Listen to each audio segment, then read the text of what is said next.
Good evening and welcome to Greg's Gonna Rant some more about football.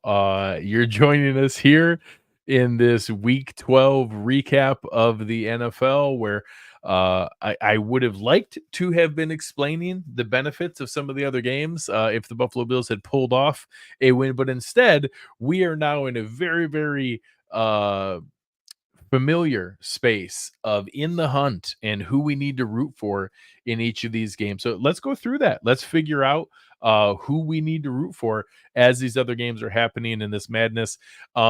Weirdly, the Thanksgiving stuff didn't matter a ton. The Packers did knock off the red hot Detroit Lions. Detroit was a favorite on Thanksgiving for the first time in like a decade, and a touchdown favorite for the first time since the 90s. And of course, the Packers go in there and beat them.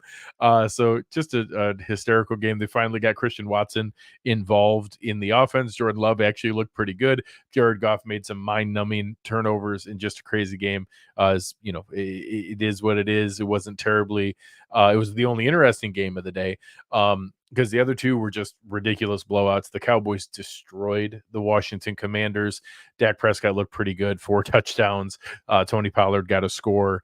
They just completely routed them and blew them up. There was also a defensive score, and shout out to Deron Bland. Deron Bland, through only 12 or only 11 games, has set the NFL record for 5 defensive touchdowns in a season. Deron Bland has 5 pick sixes in one season.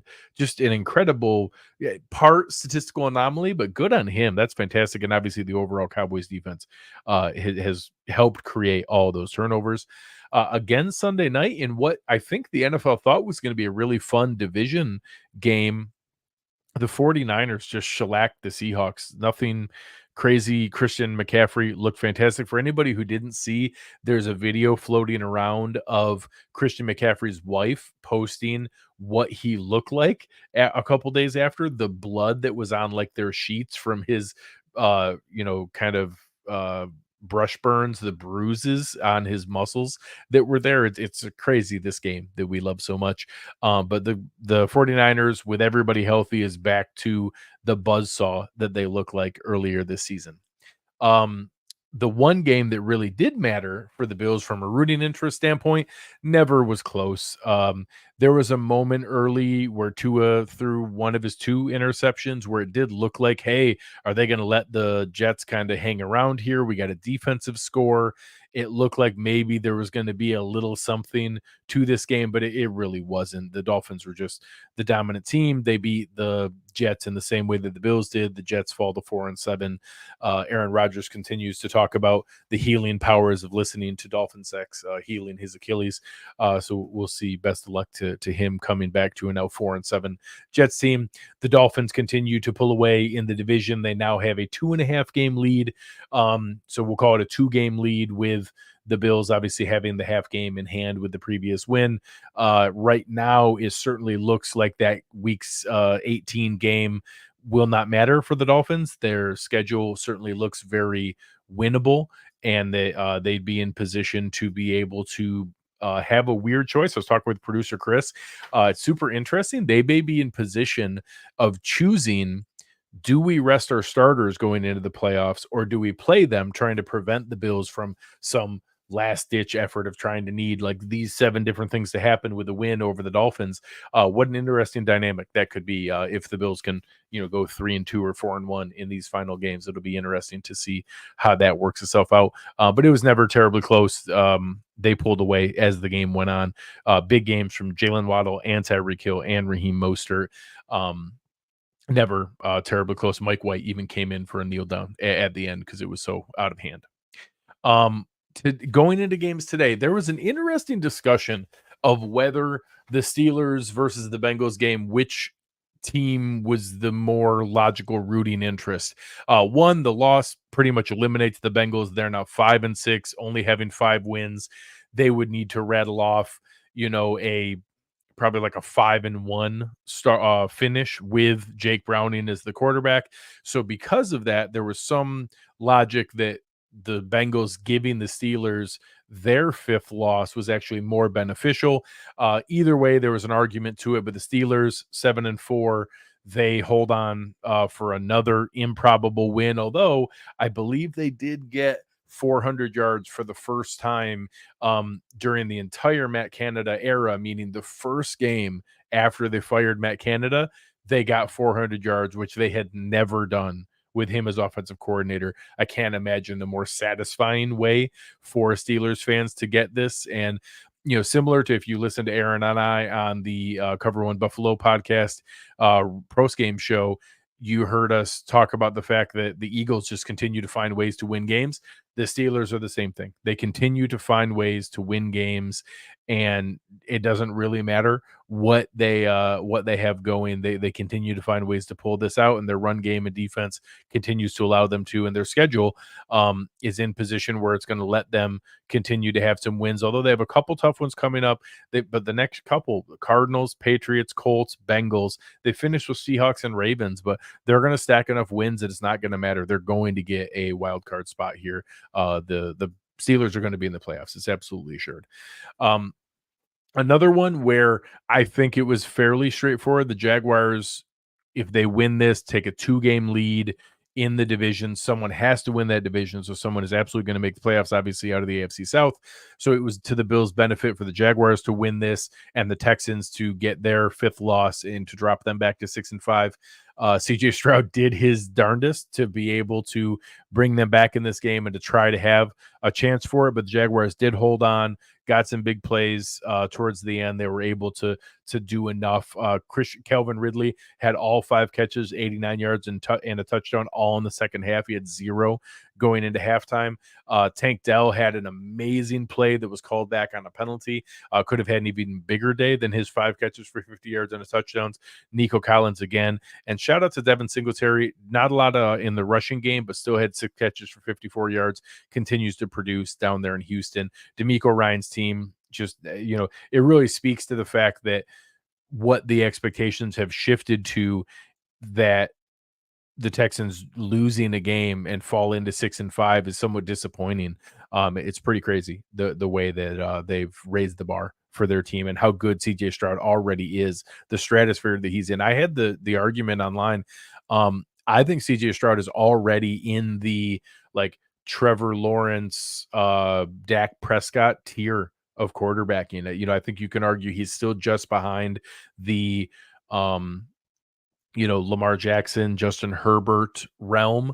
I certainly don't think he's in the Josh Allen, Patrick Mahomes, Joe Burrow, maybe Jalen Hurts group, whether you have Hurts at the bottom of that top group or at the top of the next tier. I think that top 6 is pretty solid. But I think you can argue that CJ Stroud's right there with Trevor Lawrence and Dak Prescott and Tua Tagovailoa as that next tier of quarterback. And that's, simply 11 games into his NFL career. It's really incredible. He is unflappable. And at the end of games, I expect him to lead them down for game-winning drives, and that's incredible to say about a quarterback. Where look at the receipt. This is with Nico Collins and Tank Dell and Robert Woods and Brevin Jordan and Dalton Schultz. He does not have some cadre of weapons. Imagine if they use their cap space next year to sign T. Higgins and to draft another weapon for them there. That there's just a really bright future in Houston. And when Anthony Richardson comes back for the Colts, look at the future of that division. Lawrence versus Stroud versus Richardson could be really, really exciting stuff. Speaking of the Indianapolis Colts, I don't think they're going to matter, but they keep finding ways to win. I don't really understand. Right now, the Indianapolis Colts have a better record than the Buffalo Bills, as do the Houston Texans. Also, they're both 6-5. The Bills are 6-6. The Bills have more losses than the Colts and the Texans. I don't really understand exactly what's going on here, but now this is 3 straight wins and against a soft portion of their schedule. The Colts have beaten the Panthers, the Patriots, and the Buccaneers to go back to a winning record.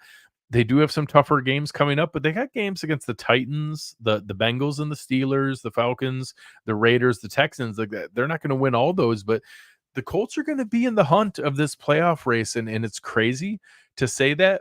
Jonathan Taylor scored 2 touchdowns today, looked very competitive. Gardner Minshew wasn't great, but made enough plays, including a really nice touchdown run where he juked Devin White, and the Buccaneers, made this a game, came down, had a chance at it, but the Colts still found a way to win, and now are squarely in the heat of a playoff race. In a game that didn't really affect the Bills, but somebody had to win. The Falcons, uh, you know, tied the Saints for the NFC South, both at 5-6. There's a good chance somebody's going to win that division with a losing record. Bijan Robinson looked pretty great today. They passed the ball to Drake London. I think they're only allowed to pass the ball to one of their good players each week. So this week was Drake London. Kyle Pitts at 2 for 22. They're not allowed to pass them to both at the same time. But this is like a Arthur Smith wet dream. 41 carries for 228 yards, just running the ball constantly at the Saints, and found a way to win. That game didn't have a ton of measure to it. This game also didn't have a ton of impact on the Bills' playoff chances, but I certainly was rooting for the Patriots to win both times. Mac Jones and Bailey Zappi led the Patriots down the field on a really run-heavy drive where both Ramondre Stevenson and Ezekiel Elliott made plays to get them down the field, and both of them made mind-numbing, horrible interceptions to gift the game to the New York Giants. The interception return by Bobby Okereke and Xavier McKinney, set up both scores for the Giants. The Giants had no actual organic scoring drives. Both of them were off gimme scores from the turnovers that were just backbreaking. And sadly, that's going to put the Patriots in pretty solid scoring position for the NFL draft.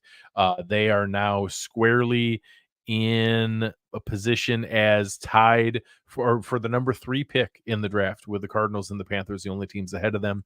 So I'll hope that the Patriots mess that up, but this was a very important game for them to win, with some other pretty easily losable games the rest of their schedule, and they found a way to lose this and lose to Tommy DeVito to get a better draft position. So big game for Patriots fans who are rooting for a draft spot and a new quarterback. Another game with minimal impact. The Tennessee Titans technically kept their hopes alive at 4-7. I don't think it's going to matter. The Panthers are terrible. They're staying in position for the number 1 pick, which they will gift to the Chicago Bears, as they can't figure out a way to get out of their own way for any of these games. The rumor was that after watching Will Levis look better than Bryce Young, owner David Tepper left the Panthers locker room screaming the F word. So that's always good when you're, Frank Reich and the coaches for the Panthers. That's always a good look and something very encouraging for your job security in the future. So we'll see where things go with them. But the Panthers look like a dumpster fire right now. Bryce Young has not looked like the number 1 overall pick. I don't know that he has a ton of help, but if you try to tell me that Adam Thielen and DJ Chark and Jonathan Mingo and Chuba Hubbard and Miles Sanders are way worse than what CJ Stroud has down in Houston with Nico Collins and Tank Dell and those guys, you're lying. I think if you swapped Bryce Young and CJ Stroud is doing some exciting things with Adam Thielen, DJ Chark, and Jonathan Mingo. So right now, that just looks like a huge miss by the Panthers. And that doesn't mean Bryce Young can't turn into something in the future, but right now, just not a great look in the way that goes. Jason asking, is Wright gone after this year, and wonder if he takes an OC job or takes a few years off. He's my betting favorite to somehow end on the Bills staff in some capacity. We'll see where that goes. A game that has no impact really on the Bills. The Rams looked fantastic against the Cardinals. Kyron Williams comes off. So early on, a lot of fantasy players weren't sure, was Kyron Williams' usage and role real, or was it just kind of a figment of the imagination? He goes on IR with an SE injury, misses a long stretch. His first game back, he comes back to 204 total yards and 2 touchdowns. And honestly, if the Cardinals were more competitive, he probably would have got some of the touches Royce Freeman got later with the touchdown and 77 yards. Kyron Williams looks fantastic in that offense and what they want to do. Matthew Stafford looked great, 4 passing touchdowns, really incredible performance there. I don't know if it's going to matter, but we'll look at the playoff standings here in a bit. The Rams at 5-6 are not totally out of it in the NFC. That could get a little bit interesting. Another game where I think it was arguable which you wanted to root for the Bills here. The Browns lose to the Broncos. They drop to 7-4. The Broncos go to 6-5. Um, Obviously the Bills had the tiebreaker loss to the Broncos towards the end, but there's also an argument that dragging more teams down into that muck of 9-8, 10-7 is to the Bills' benefit. So I think it's arguable which one was more beneficial here. If the Browns had won, I think obviously you could see a more likely path of them losing more games down the stretch than the Broncos because they're playing better right now. But I think both teams getting dragged back down into that mix is probably arguably okay for the Bills. So we'll see where that one goes. Um, Similarly here, I think a lot of fans were rooting for the Raiders to beat the Chiefs just because we want the Chiefs to lose. But honestly, there's no scenario where the Chiefs come back to the pack enough for it to matter for the Bills. They're for sure going to make the playoffs. We're actually better off with them rattling off a bunch of wins in a row and beating all the rest of the teams to push them back down to us. So the Raiders getting a loss here, giving them their seventh loss, really is going to make it tough. They would need to, win all 5 of the remaining games of the season, or maybe try to go 4-1 and have some tiebreakers. And, I just don't know that that's feasible because through the rest of their games, they played the Vikings, the Chargers, the Chiefs again, the Colts, and the Broncos. That's going to be tough for them to be able to pull 4-1 there. So just getting one more team out of the playoff run makes that, more important. The same way tonight, a lot of people would kind of be torn on should we be rooting for the Ravens? Should we be rooting for the Chargers? You want to root for the teams leading their division to continue to rattle off wins, to continue to stack wins and to knock the other teams back. Similar to the Raiders, I don't think the Chargers have any chance of really getting back into the swing of things, but giving them a 7th loss, really kind of makes it tough. They would have to rattle off all wins down the stretch to be able to have any chance. So with that, let's kind of go take a look at some of where the playoff standings are right now. Again, we talked about it here. We want these division leading teams to continue to win games. The Chiefs, the Jags, the Dolphins, the Ravens keep beating these other teams, pushing them down. If the playoffs started today, the Steelers and Browns would both be in the playoffs with 3 teams from the AFC North all making the playoffs. Imagine if Joe Burrow had stayed healthy, what that could look like. And then amazingly, the Indianapolis Colts would be in the playoffs if it started today. They are one of 4 teams tied with 6 wins. The Bills are obviously in 10th because they have a 6th loss. So now that's going to make it even tougher. And one of the big challenges is the Bills do not have a great conference record. They're 2-2 in the division. They're 3-5 in the conference. So some of those wins against the Buccaneers and other ones early in the season are obviously not going to help as much because getting wins over the Commanders and the Giants and the Bucks don't do any good when you have losses to the Jags and the Jets and the Patriots and the Broncos. Those are all painful ones. We play the Joe Burrow Bengals instead of the Jake Browning Bengals, and just timing throughout the season makes those things tough. So we're going to be doing this kind of rooting interest the rest of the season, having to pick out who we need to root for. There's a couple different pieces. Sadly for the fans who have decided the season's already over, it's not going to be, they're not going to be mathematically eliminated for quite a while, short of them losing like 3 or 4 more in a row. So if they get a 7th or 8th loss right off the bat here, maybe that will just kind of put a fork in them. Right now, they're going to be statistically eligible, especially next week on the bye. We're going to have rooting interests of what to watch for and what to be able to root for as the season goes. But that's going to be an interesting way to kind of take a look at what they want to find a way to root for the Bills, whether you actually like it or not. There are going to be paths to what they need to be able to do in the NFC. Very top heavy. So you obviously see the winner of the NFC South at 5-6. Someone's going to win that division.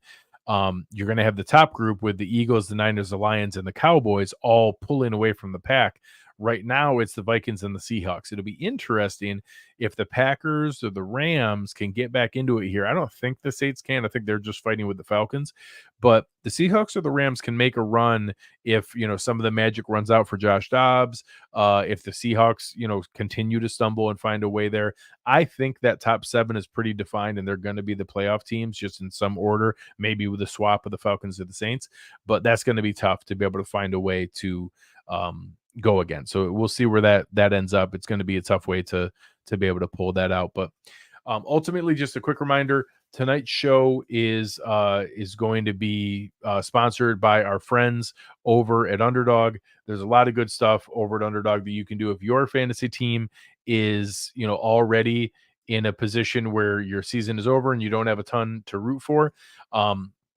If you make a deposit into Underdog and use promo code Cover1, they will match your first deposit up to $500. So you can get some free money, go in and draft a new team, do some of the over-unders here that you can go through there. You can draft in other sports as well. You can get in there, drafting in also in basketball and in hockey. You can do a new weekly draft, get yourself a little bit of fun to be able to go into the season. I'm going to look and see. I think right now our fantastic producer, Chris, is still leading where the draft that we did here. I think if I look, oh, he dropped back to third. Oh, we're going to need to see him pick it up here. David Tilton jumping into first place with a huge 151 point week. I have dropped back into an embarrassing 11th place. Really, really struggling. Shocked that my faith in Deshaun Watson and Desmond Ridder bit me. I can't believe that went poorly. I even drafted Devon Achane, so that should have gone better here, but banking on the Cardinals doing well was not a wise decision. So I am falling further and further back here. But fantastic producer Chris, with our fantasy analyst Chris Chouse and co-host of the Air Raid Hour, Dave Tilton, all still very much in the running to be able to pull this out. Dave has given himself a nice little lead, but there's a chance he can be tracked down by producer Chris. We'll see if he is able to do that. But we're going to be here for you through the rest of the season, showing you the rooting interest or simply making fun of other teams. If the Bills do get eliminated from playoff contention officially, we'll still be able to get together here, check out what we want to look for in the rest of the league and what will matter from either a draft rooting interest or from a playoff rooting interest. But until then, help us out here. We're trying to have some fun with this. We'll get into a lot more stuff in the off season with fantasy analysis, with salary cap analysis, reactions to contracts. I'm actually going to be doing some requests for other teams for their salary cap setup to be able to go through there. So a lot of fun stuff coming here. Help us out. Give us a like, give us a rating or review. Those things help a lot with new shows that we're trying to get started. Leave us a comment in the chat. It would go a long, long ways. We'll have some fun here. I appreciate, Jason and Dave and some of the guys that are in here in the chat. It really, really goes a long ways. We appreciate you guys hanging out with us, being able to try to survive what's there. But some of the different things that we're trying to go through here are going to be fun to be able to finish out the season, even if the team makes it hard to have some fun. So on behalf of producer Chris, I'm Greg Thompson. You've been listening to the Greg Thompson Sports Show, and we are out.